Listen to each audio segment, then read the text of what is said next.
In 1988, a father in Riverside, California, stood in front of a congressional subcommittee with a photograph of his 7-year-old daughter. She had been playing in the backyard when a steel-tipped lawn dart dropped from the sky and pierced her skull. She did not survive. That toy is number 1 on this list. Number 13 was sold to children with actual radioactive uranium inside the box. Number 6 had mechanical jaws that could not tell the difference between a plastic French fry and a little girl's hair. These 25 toys were not designed to be dangerous. They were designed to be fun. And for a while, they were both. The difference between a good time and a trip to the emergency room was sometimes nothing more than 5 minutes of unsupervised play. Hit that subscribe button. Let us count down the 25 funniest toys from the 1980s that are now banned. Number 25th, Pogo Ball, a rubber Saturn-shaped disc with a plastic ball wedged in the middle. That was it. No handles, no guardrails, no safety strap. You stood on the flat edges, squeezed the ball between your feet, and bounced. Hasbro released the Pogo Ball in 1986 for about $12, and within months, it was in every driveway in America. The television commercial showed children bouncing effortlessly across smooth pavement, smiling, hair flowing, not a scraped knee in sight. The problem was physics. Your center of gravity sat roughly 3 feet above a slippery rubber surface the size of a dinner plate. One bad bounce sent you sideways. There was no recovering from a sideways bounce. You went down. Emergency rooms across the country reported hundreds of sprained ankles, broken wrists, and concussions tied to the Pogo Ball by the end of its first full summer. The toy was never formally recalled, but it quietly disappeared from shelves after retailers stopped reordering. Your parents probably still have one gathering dust in the garage, right next to the roller skates that also tried to end your childhood. Number 24. Voltron Lions. 5 robotic lions combined into one massive warrior robot. It was the coolest toy on the shelf in 1985, and every kid who watched the cartoon wanted the full set. Matchbox sold over 1 million units before anyone noticed the paint. The Consumer Product Safety Commission discovered that certain metal parts on both the deluxe and miniature Voltron Lions contained lead levels higher than federal law allowed. Roughly 203,000 complete sets and 866,000 miniature lions made in Taiwan were recalled for a potential lead paint hazard. The paint chipped off easily during play, leaving tiny colored flakes on carpet and bed sheets. Recall notices came, but the message did not always land. Your favorite Transformer was slowly poisoning you every time you put it near your mouth. And every kid put toys near their mouth. That was what mouths were for in the 1980s. Matchbox offered a voluntary exchange program, but plenty of those lions stayed in bedrooms across America for years before anyone bothered to check the mail. The recall notice probably sat in a stack of junk mail on the kitchen counter while the kid upstairs chewed on a lead-painted lion. Number 23. Slap bracelets. A flat strip of spring steel covered in colorful fabric. You slapped it against your wrist, and it curled into a bracelet like a snake wrapping around a branch. Stuart Anders, a shop teacher in Racine, Wisconsin, invented it in 1983 and sold the original under the brand name Slap Wrap. By 1990, every kid in every school in America owned at least 3. They came in neon colors, animal prints, and holographic patterns. The sound of 30 kids slapping bracelets simultaneously during recess was like popcorn in a microwave. Then the knockoffs arrived. Cheap foreign copies used thinner, sharper metal strips with less fabric padding. When the fabric wore through after a few weeks of constant slapping, the exposed steel edge sliced skin like a razor blade drawn across a forearm. Schools started banning them one by one. A 4-year-old in Wallingford, Connecticut, needed stitches after a slap bracelet cut her finger open. The state of Connecticut issued a full recall on imported versions. Your school probably sent home a note about them in a backpack you never opened. The originals were safe. The copies were not, and nobody could tell them apart. Number 22. Moon shoes. 2 miniature trampolines that you strapped to your feet. That was the entire concept. Moon shoes hit the market in the early 1970s as heavy metal contraptions with actual springs, and they were terrifying.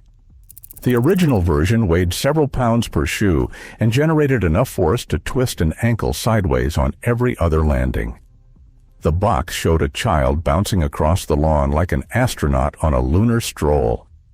The reality was a child bouncing once, wobbling, and hitting the ground with both knees before the second bounce ever happened. They got a plastic makeover in the 1980s and came back lighter, cheaper, and slightly less violent. The springs were replaced with thick rubber bands that snapped under pressure and sometimes launched off the shoe entirely. But the fundamental problem remained. A child bouncing on an uneven surface with no ankle support was going to fall. They always fell. Sprained ankles were so common that some parents called them mooncasts instead of moon shoes. The redesigned version stuck around longer, but the original metal model was pulled after a wave of orthopedic complaints that no marketing department could spin into good press. Number 21. Water wiggle. A 7-foot plastic hose attached to an aluminum water jet nozzle covered by a bell-shaped plastic head with a goofy face painted on it. You hooked it to the garden hose, turned on the spigot, and the water pressure made the whole thing whip around the yard like a demented sprinkler while kids chased it screaming and laughing. Whammo sold over 2.5 million of them throughout the 1970s. The head was held on by water pressure alone. No clips, no screws, no backup mechanism. When the pressure dropped or the head wore loose, the plastic popped off, exposing a bare aluminum nozzle, shooting water at full force directly into the face of whatever child was standing closest. In 1975, a 3-year-old boy died after the exposed nozzle lodged in his mouth, and he drowned. In 1978, a 4-year-old died the same way. The CPSC recalled the water wiggle that year. More than 2.5 million units were pulled from stores. A toy designed to make summer feel like freedom ended 2 childhoods because a goofy plastic head was held on by nothing but hope and water pressure. Pause for 1 second. Number 20. Creepy Crawler's Thingmaker. Mattel released the original Thingmaker in 1964, and it stayed in production through the early 1970s. The concept was simple. Pour liquid plastic called Plasti-Goop into die-cast metal molds shaped like bugs and spiders. Slide the molds into an open-face electric hot plate and wait. The hot plate reached 390 degrees Fahrenheit. That is hotter than a home oven set to broil. The metal molds conducted heat with no insulation. Children burned their fingers on the molds, spilled hot liquid plastic on their skin, and inhaled noxious chemical fumes that filled whatever room they were working in. The Consumer Product Safety Commission forced a redesign in 1978 after new safety regulations banned toys that used extreme heat. The replacement Thingmaker used plastic molds and a cooler formula. But for over a decade, millions of children operated what was essentially a miniature plastics factory on their bedroom floor. No goggles, no ventilation, just a hot plate and a dream. Number 19. Easy Bake Oven. Every little girl in the 1970s and the 1980s wanted one. The original design used a 100-watt incandescent light bulb as its sole heat source, and it got hot enough to actually bake a small cake. That was the charm. That was also the problem. Little fingers reached into the oven to check on their masterpiece and came out blistered. The oven had no automatic shutoff and no meaningful barrier between a child's hand and a surface hot enough to cause second-degree burns. The 2007 redesign was somehow worse. Hasbro created a front-loading model with a narrow opening that trapped fingers inside, while the heating element cooked them along with the brownies. The CPSC received reports of at least 249 incidents. One 5-year-old girl in Indiana had her finger partially amputated. Hasbro recalled nearly 1 million units. An oven marketed to children required a safety recall that would embarrass an industrial kitchen. Number 17. Mini hammocks.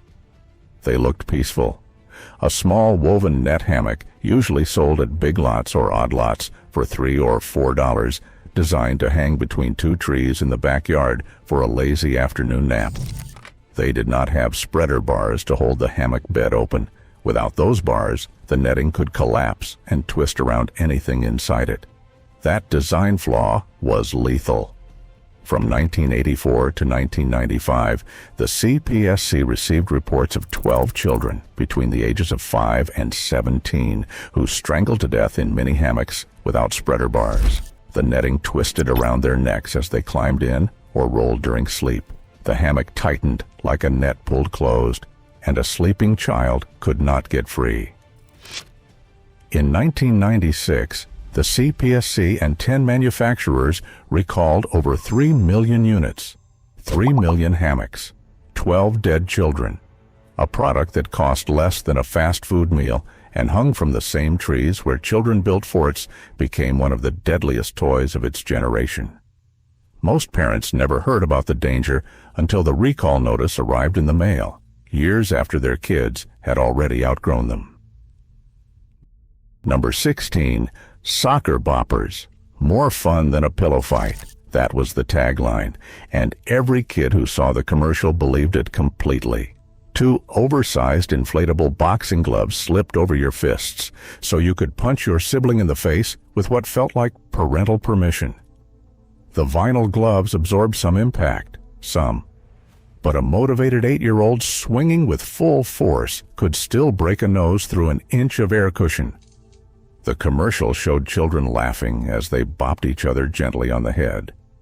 Real life looked more like a backyard cage match, with no bell and no referee. Emergency room doctors in the early 1990s saw a steady stream of bloody noses, black eyes, and chipped teeth from children who took the commercial's promise literally and then added their own enthusiasm. The original version, called Sock'em Boppers, faced a trademark lawsuit from Mattel in 2002 and changed its name. It was never officially recalled.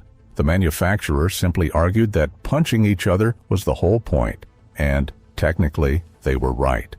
The toy worked exactly as designed. That was the problem. Number 15. Battlestar Galactica Missile Launcher. In 1978, Mattel released a line of toys inspired by the hit television series. The Colonial Viper, the Cylon Raider, the Scarab, and the Stellar Probe each came with small red plastic missiles that could be fired from spring-loaded launchers. The missiles were smooth, tapered, and roughly 1.5 inches long, a perfect fit for a small child's windpipe. The package included a warning label that said, "Do not put or fire red missiles into mouth or towards face." But the children buying the toy were 4, 5, and 6 years old. They could not read warning labels. They could barely read cereal boxes. In December of 1978, a 4-year-old boy in Atlanta loaded a missile into his Cylon Raider, put the toy to his lips, the way a child blows a whistle, and inhaled the missile directly into his throat. He suffocated. He died. His parents sued Mattel, and the recall that followed in 1979 changed the entire toy industry in a way that is still visible today. Those small red missiles are the reason every toy package you have ever seen carries a choking hazard warning for children under 3. Before that recall, no such universal warning existed. One toy, one child, one death that rewrote the safety label on every product in every toy aisle in the country. Every parent who has ever read the words "small parts, not for children under 3" on the back of a toy box is reading a label that exists because of a 4-year-old boy and a red plastic missile in 1978. Clackers. 2 heavy acrylic balls, each about the size of a billiard ball, attached to a string with a small tab in the middle. You held the tab and swung the balls so they smacked together above and below your hand in a rapid figure-8 motion. The noise was deafening. Every playground in the early 1970s sounded like a construction site because of these things. The concept was almost absurdly simple. 2 balls on a string. That was the whole toy. When the acrylic shattered, which it did regularly after repeated high-speed impacts, sharp plastic shrapnel flew in every direction at whatever velocity the balls had built up. Reports of facial lacerations, eye injuries, bruised hands, and embedded plastic fragments piled up throughout the early 1970s. Some schools banned them before the federal government caught up. The CPSC pulled Clackers off the market after classifying them as a mechanical hazard. The sheer audacity of the design was remarkable. Somebody in a product development meeting looked at 2 dense balls colliding at high speed inches from a child's face and thought, yes, this is a product we should manufacture by the millions. And they did. And the emergency rooms proved them wrong within months. Number 13. Gilbert U-238 Atomic Energy Lab, also called the Gilbert U-238 Atomic Energy Kit. In 1950, the A.C. Gilbert Company released a children's science kit that contained 4 types of uranium ore: actual uranium, automite, torbernite, uraninite, and carnotite, each sealed in small jars inside a carrying case, alongside a Geiger counter, a Wilson cloud chamber, an electroscope, a spinthariscope, and a 60-page instruction manual describing over 150 experiments a child could perform at the kitchen table. The kit cost $49.50, which adjusted for inflation is over $600 today. It was marketed to children 10 and older. Fewer than 5,000 units sold before the company pulled it from shelves.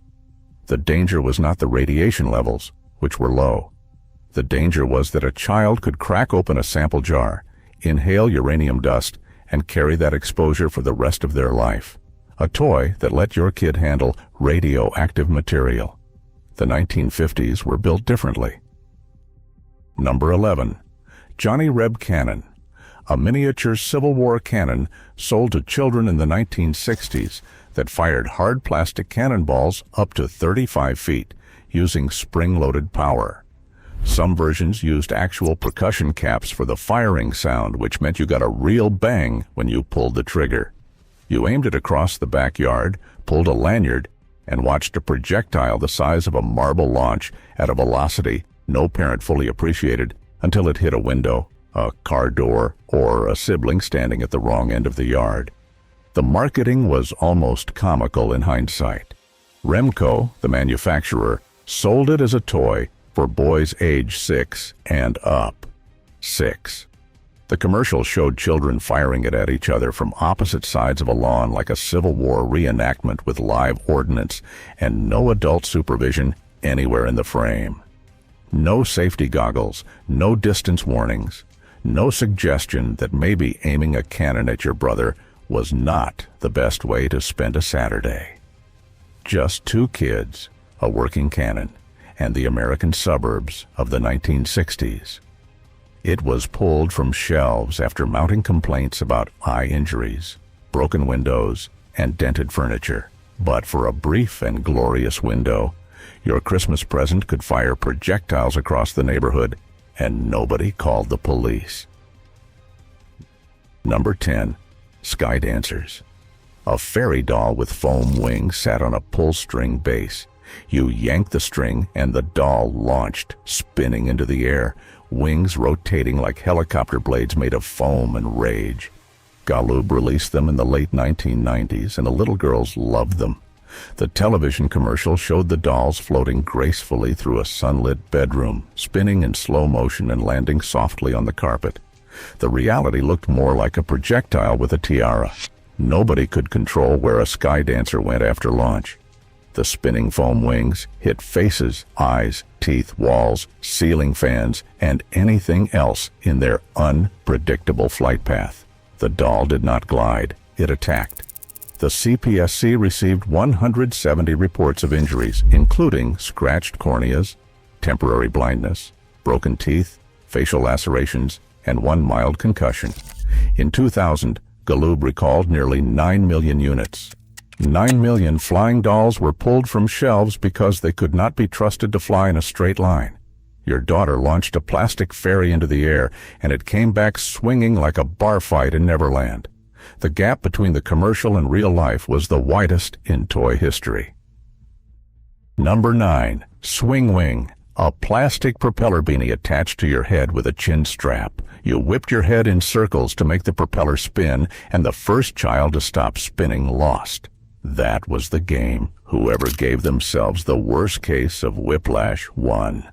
Transagram sold the Swing Wing in the late 1960s for about $2. The television commercial showed children whipping their necks in violent circles so fast that any modern chiropractor would need a moment to sit down and compose themselves. The toy required sustained, rapid, violent head rotation, and that is not a motion the human neck was designed to perform at any speed. Children were performing it at maximum speed because the whole point was to go faster than your friend. Reports of neck strain, headaches, nausea, and dizziness were common. Some children vomited. Many walked away dizzy. The Swing Wing was never formally recalled because it technically worked as intended. But the intended function was a concussion generator disguised as a party game sold in a cheerful box with smiling children on the cover. Every child who played it left woozy, and the ones who played it longest left with neck pain that lasted for days, and parents who regretted spending $2. Stretch Armstrong was a 14-inch blonde action figure filled with a gel made of corn syrup and gelled latex. You could stretch it to 4 feet long. Kenner released the original in 1976 for about $11. The danger was not the stretching. The danger was what happened when the stretching exceeded the figure's structural limits, and with children, it always did. When Stretch Armstrong tore open, the thick, sticky honey-colored gel inside poured out and got into eyes, mouths, carpet, hair, and anything else nearby. The gel was not classified as toxic in small amounts, but it was a significant irritant. Children who got it in their eyes needed flushing. Children who ate it, and children ate everything, experienced nausea. The bigger issue was durability. The latex skin cracked over time, and parents discovered the leak when their child woke up glued to a puddle of corn syrup gel on the bedroom floor. The toy was not recalled, but it earned a reputation as the one gift that eventually destroyed whatever surface it lived on. Number 7. Polly Pocket.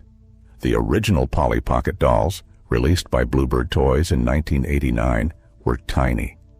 The figures stood less than 1 inch tall, and they came with accessories even smaller, buttons, shoes, hats, and furniture pieces that could fit inside a drinking straw.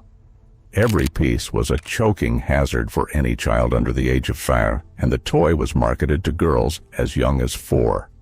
Mattel acquired the brand in 1998, and the size stayed small.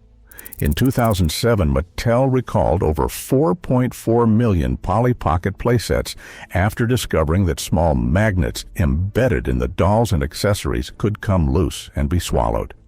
If a child swallowed more than one magnet, the magnets could attract each other through intestinal walls, causing blockage, perforation, and internal bleeding.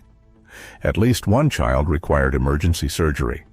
A toy small enough to lose in a couch cushion turned out to be small enough to rearrange a child's digestive system. Number 6. Snacktime Cabbage Patch Kid. Mattel released the Snacktime Cabbage Patch Kid in the fall of 1996 for $40, just in time for Christmas. The gimmick was a battery-powered motor in the doll's jaw that activated when plastic food shapes were placed in its mouth. The doll would chew, its lips would move, and the food disappeared into a backpack behind the doll like a conveyor belt. Children loved it. The problem was, the motor did not know the difference between a plastic carrot and a child's finger or a child's hair. The motorized jaw had no off switch accessible to a child, and once it started chewing, it did not stop until the batteries died. The CPSC received 35 initial reports of children whose hair or fingers got caught in the doll's mechanical mouth. Some children screamed while their parents tried to pry the doll loose from a tangled ponytail. By the end of 1996, that number climbed past 100. The motor was not strong enough to break hair or bone, but it was strong enough to tangle, pull, and terrify any child whose long hair got dragged toward the chewing mechanism of a toy that would not stop eating. Mattel pulled approximately 500,000 units from shelves in January 1997 and offered a full $40 cash refund. $500,000 dolls were recalled because they could not tell the difference between a plastic French fry and the child holding it.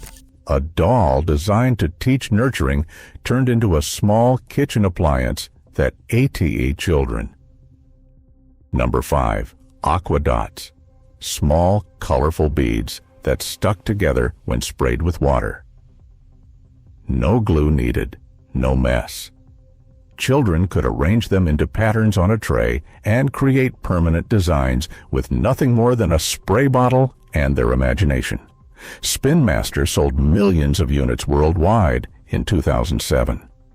It was the kind of toy parents loved because it kept children quiet at the kitchen table for an hour. Then a toddler in the United States swallowed a handful of beads and slipped into a coma.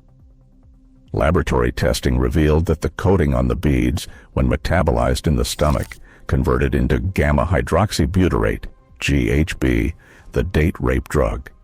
The Chinese manufacturer had substituted a safe binding agent with a cheaper industrial chemical called 1,4-butanediol that happened to be a controlled substance once the human body processed it. Nobody caught it during quality control because nobody tested what happened when a child ate the beads. The CPSC recalled over 4 million units after multiple children were hospitalized with vomiting, seizures, drowsiness, and comas lasting up to 5 days. The toy won the Toy of the Year award in Australia just weeks before the recall. A craft kit for children turned out to be a delivery system for a Schedule I narcotic disguised as a fun afternoon project. Number 4. CSI Fingerprint Kit. In 2007, CBS Consumer Products licensed a line of crime scene investigation kits for children, inspired by the hit television series that was pulling 25 million viewers a week. One kit included fingerprint dusting powder so kids could dust surfaces around their home and lift prints the same way the detectives did on the show. The powder came in a small container with a brush. You shook it onto a surface, brushed it gently, and blew away the excess to reveal the fingerprint underneath. That powder contained up to 7% tremolite. Tremolite is one of the most dangerous forms of asbestos. A child using the kit exactly as the instructions described would shake asbestos powder onto a countertop and then blow on it, sending asbestos fibers directly into their own lungs with every breath. An independent laboratory in New Jersey discovered the contamination after testing the powder, and the product was pulled from stores immediately. The recall covered an unknown number of kits sold nationwide. A toy designed to let children play detective exposed them to a known carcinogen that causes mesothelioma, a cancer with no cure, and an average survival time of 12 to 21 months after diagnosis. The irony was almost too perfect. A kit that taught evidence collection left evidence of exposure in every child who ever used it. Number 3. Magnetics. Mega Brands released Magnetics building sets in the early 2000s. They used small magnetic rods and steel balls that snapped together to create geometric structures. The magnets were powerful. They were also small, and they were held inside plastic casings that cracked open with regular use, releasing individual rare earth magnets roughly the size of a pea. If a child swallowed 2 or more magnets at different times, the magnets could attract each other through the walls of the intestines, pinching the tissue together and cutting off blood supply. The result was perforation, infection, and emergency surgery. In 2006, a 20-month-old boy named Kenny Sweet died after swallowing magnets from a Magnetix set. He was at the age where everything went into his mouth. The CPSSC recalled 3.8 million sets. Mega Brands initially resisted the recall and was later fined $1.1 million for failing to report the hazard promptly. A construction toy killed a toddler because the pieces that held it together were small enough to swallow and strong enough to tear through intestinal walls. Number 2. Cabbage Patch Kids Stampede. The dolls themselves were not dangerous. The frenzy they created was. In December 1983, Cabbage Patch Kids became the most sought-after toy in America, and the supply could not meet the demand. Coleco had underestimated orders by millions of units. On a single Saturday in Wilkes-Barre, Pennsylvania, more than 1,000 shoppers rushed a store entrance. People were trampled. A store manager in a different location broke his jaw. In Zayre department stores across the East Coast, police were called to manage crowds that had turned violent. Women swung purses at each other. Grown adults wrestled on the floor of a toy aisle over a fabric doll with a birth certificate. At least 5 people were hospitalized across the country during the 1983 holiday shopping season, with injuries directly tied to the Cabbage Patch stampedes. The dolls retailed for around $25, but were reselling for over $100. Your parents risked a broken rib to put a soft doll under the Christmas tree, and that doll was not even the dangerous version. That came later. Number 1. Lawn darts. Jarts. The toy that ended an era. A set of large, weighted darts with heavy steel-tipped points designed to be thrown underhand toward a plastic ring target on the ground. You played it in the backyard like horseshoes, except instead of tossing a metal ring, you were launching a 12-inch steel-tipped projectile into the air and trusting gravity and a child's aim to put it somewhere safe. Every set came with 4 darts and 2 target rings. The darts weighed about 1/3 of a pound each, and when thrown in a high arc, they came down with enough force to embed themselves 2 inches into packed soil. An engineer later calculated that the steel tip hit the ground with roughly 23,000 pounds of force per square inch. The Consumer Product Safety Commission estimated 670 lawn dart injuries per year, treated in hospital emergency rooms throughout the 1980s, and 3/4 of the injured were under 15 years old. 3 children died. In April 1987, 7-year-old Michelle Snow was playing in her front yard in Riverside, California, when a lawn dart thrown by a neighbor child arced over the fence and struck her in the head. The steel tip penetrated her skull. She died that evening. Her father, David Snow, was a man who had never been to Washington in his life. He spent the next 18 months traveling back and forth to the Capitol, testifying before a House subcommittee, meeting with Consumer Product Safety Commission regulators, and calling every congressional office that would take his calls. He made 7 trips total. He got blisters on his feet from walking the halls of government buildings in shoes that were not designed for lobbying. On December 19, 1988, the Consumer Product Safety Commission banned the sale of all lawn darts in the United States. They were pulled from store shelves the week before Christmas. Snow said afterward that he kept at it because he had made a promise to his little girl. A toy that had been in American backyards for over 2 decades was erased from shelves in a single season, and every banned toy that came after it owes something to a father from California who would not stop walking until the job was done. put your favorites in a box. Store them in the attic. These toys were never just about being dangerous. They were about a time when the line between play and peril did not exist yet. The backyard was a laboratory, and every kid was the test subject. The safety standards that protect your children today were written in emergency rooms and courtrooms by parents who buried children or held them in hospital beds. Every warning label on every toy in every store exists because somebody got hurt first. The toys on this list were the reasons those labels were invented. Here is my challenge. Share which toy you had in the comments. Tell the story of how it almost got you. Everyone who grew up in the 1970s and the 1980s has one, a scar, a near miss, a trip to the doctor that your parents still talk about at Thanksgiving. These were not just toys. They were proof that childhood in the 1970s and the 1980s was a full contact sport with no referee. I want to know which one nearly got you, and I want to know if your parents knew how dangerous it was and let you play with it anyway, because most of them did, and that might be the funniest part of all.